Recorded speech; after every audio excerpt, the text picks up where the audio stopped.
This is 7 National News, and in our top story, the UAE has participated in discussions with members of the Arab League tasked with reviewing the charter of the Pan-Arab Organization and developing an intellectual framework for joint Arab action.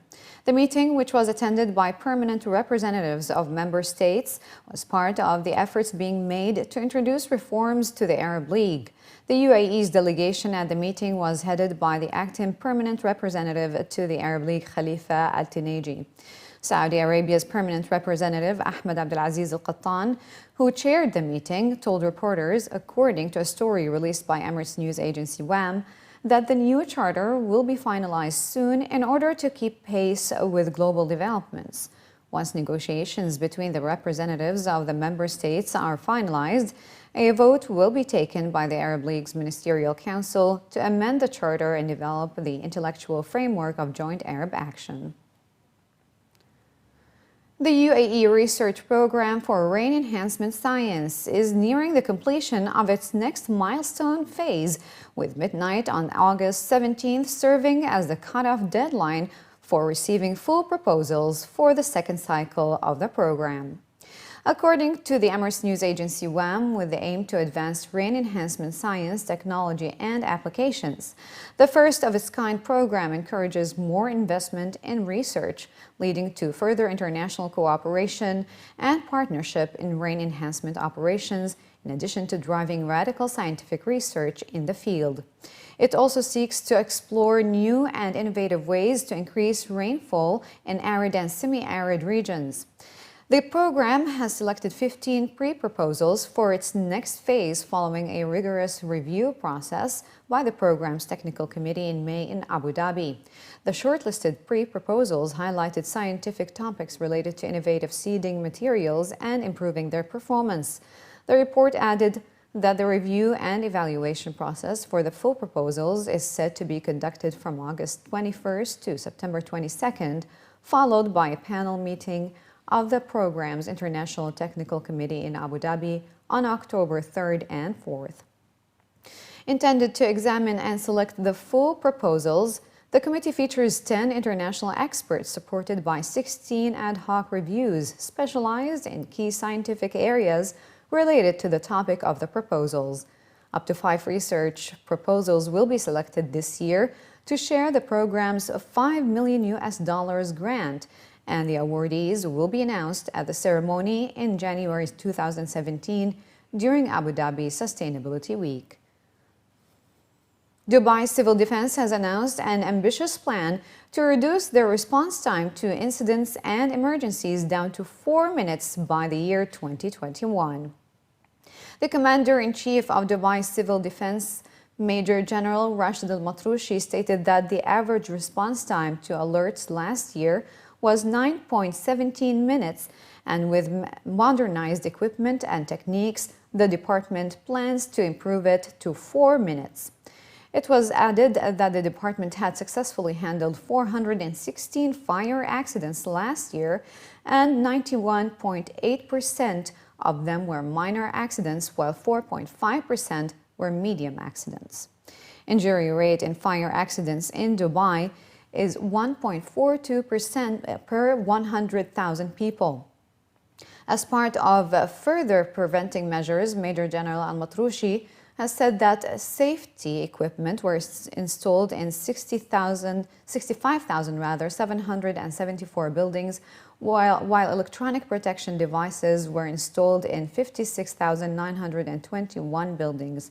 A total of 44,277 buildings were linked last year to the Civil Defense Operations Room through smart alarms as part of the Smart Alarm Systems project. The project, which was implemented in 2008, has issued 6,729 warnings till the end of 2015. He said, adding that these included lift crashes and fire alerts. More than 1,100 fines have been issued to taxi drivers in Sharjah in the first 6 months of this year, according to the Sharjah Roads and Transport Authority, SRTA. The fines issued to taxi drivers were related to many traffic offenses, including failing to turn the meter on, improper parking, and failing to keep taxis clean and tidy. The head of fines section at the SRTA was quoted in newspaper as saying that this year a total of 1,179 fines were levied between January and June, up from 801 for the same period last year. SRTA officials stated that while issuing fines, inspectors also check the condition of the driver's uniform, and if found to be in violation, they are fined anywhere between 200 to 3,000 dirhams depending on the violation and if the driver has a record of similar incidents. Sharjah has 5,200 licensed taxis in operation, with 4,700 drivers employed by 3 companies and the authority. SRTA officials have urged customers to report any violations by taxi drivers to the authorities' call center. The Philippines is set to lift a ban on Filipino domestic workers coming to the UAE in the next few days. According to a local daily, an official in the Philippine Consulate in Dubai stated that the competent authorities in his country decided to lift the ban on Filipino domestic workers coming to the UAE, and added that domestic workers can come in again under the unified contract approved by the UAE Ministry of Interior in June 2014. The consulate had a meeting last week with these recruitment offices to inform them of the required conditions. The official added that one of the most important terms is the salary of a Filipino housemaid, which should not be less than 1,500 whether she is experienced or new. The insurance for the maid has been discussed with recruiting firms for each contract in the range of 36,000 dirhams. Bakeries and restaurants in the UAE have asked for permission to raise the prices of their products to match higher cost of labor, imports, and rents. According to local reports, authorities said they would consider such a request in September and whether it would be accepted, rejected, or delayed for price stability. Quoted in the report, Ministry of Economy officials stated that the Higher Committee for Consumer Protection will meet on September 20th to study this request, whether to approve it, reject it, or delay it. A decision will be in line with the ministry's policy to maintain price stability in the country. They added that those applicants justified their request by an increase in their rents, higher cost of living and wages for their laborers, and an increase in the price of supplies. The applicants also presented a study comparing their prices with those in other Gulf countries. According to the law, raising prices without a prior permission is not accepted, and those who do so will be fined between 5,000 and 100,000 dirhams. And finally, in the bulletin, 2 of the largest expat communities in the UAE have been in high spirits at the start of this week, with citizens from both Pakistan and India celebrating their country's 70th Independence Days at their respective foreign missions.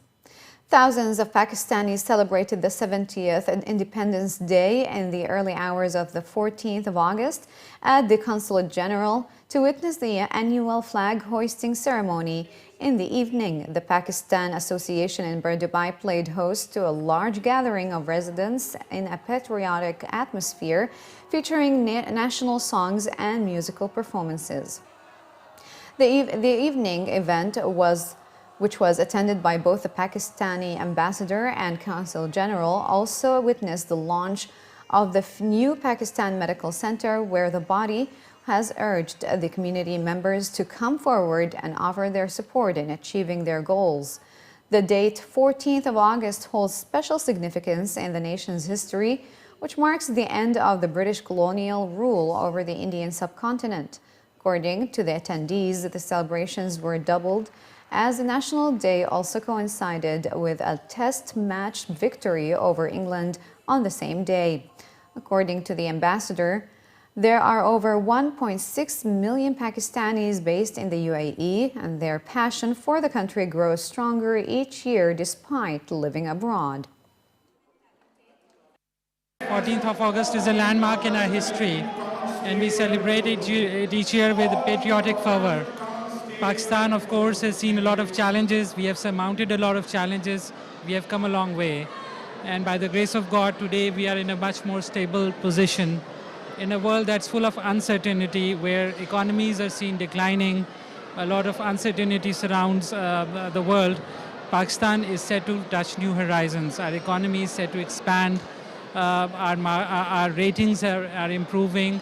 We have fiscal stability, we have political stability, and we are scoring major gains in our war against terror. You can hear the celebrations, you can feel the celebrations, you can palpate the celebrations.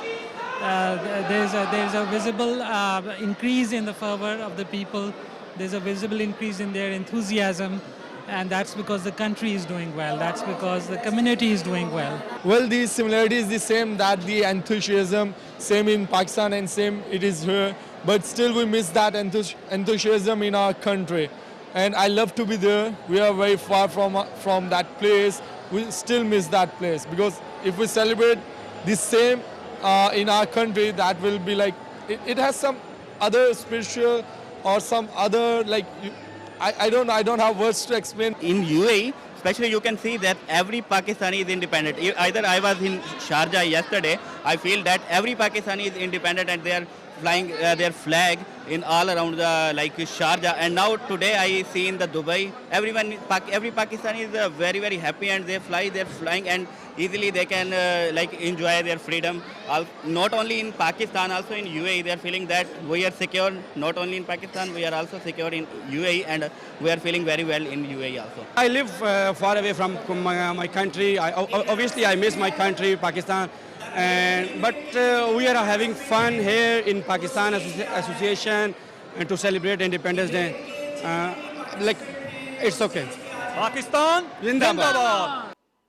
And Indian expats in Dubai and the UAE mark the 70th Independence Day with many special programs and events organized at the Indian Consulate General in Dubai today. Celebrations began with the unfurling of the Indian flag by His Excellency Anurag Bhushan, the Indian Consul General in Dubai. Addressing a huge crowd of families and members of the Indian community, Anurag Bhushan read out a few excerpts from the speech given by the Indian President Pranab Mukherjee and recalled the sacrifices made during the Indian independence struggle.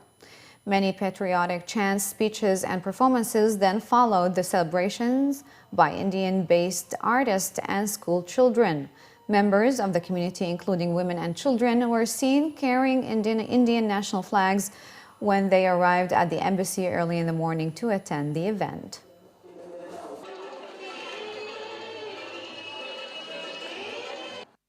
I think this is a very important day for all of us. It's a national festival, if I may say so. This is the time when we remember the freedom fighters that had sacrifices. We also remember members of armed forces who willingly risk their life day after day to secure our borders. We also remember those great Indian personalities who have, over the course of many centuries also, contributed toward making this rich culture that we have. And there's no better way to celebrate Independence Day than to be in Dubai. Because Dubai is one place I have found where Indians from all parts of India, from all language groups, from all regions come together and live here so harmoniously. And if I ever have to show the Indians living in India a place, it has to be Dubai. India has been, if we say we are a 4,000 years old country, it has always been independent. It's only for a few hundred years some invaders, they controlled us. So we have been always independent, and we must always see that we should be a responsible nation. And the most important thing is that we have maintained unity in diversity.